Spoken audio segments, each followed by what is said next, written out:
Ang Monasterio de Tarlac ay isang sikat na Catholic pilgrimage site sa ibabaw ng Mount Resurrection sa San Jose, Tarlac. Ito ay sikat sa pabahay ng isang relic ng True Cross of Jesus Christ na pinaniniwalaan na isa lamang sa uri nito sa Asya.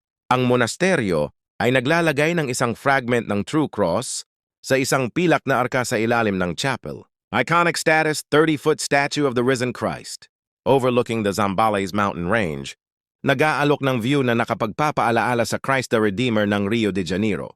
Maaring dumalo ang mga bisita, araw-araw na misa sa 10:30 m maliban sa Huwebes, kahit na ang mga schedule ay maaaring mag-iba tuwing linggo, karaniwang 10:00 a.m. at 2:00 p.m. Lokasyon matatagpuan 308 metro sa ibabaw ng dagat sa loob ng Mount Resurrection Eco Park.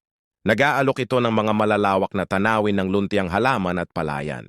Bilang isang relihiyosong site, ang mga bisita ay kinakailangang magsuot ng disente. Ang pagsiswalat ng damit ay maaaring magresulta sa pagtanggi sa pagpasok. May kaunting entrance o donation fee na 50, kasama ang 50 na parking fee para sa mga pribadong sasakyan. Accessibility?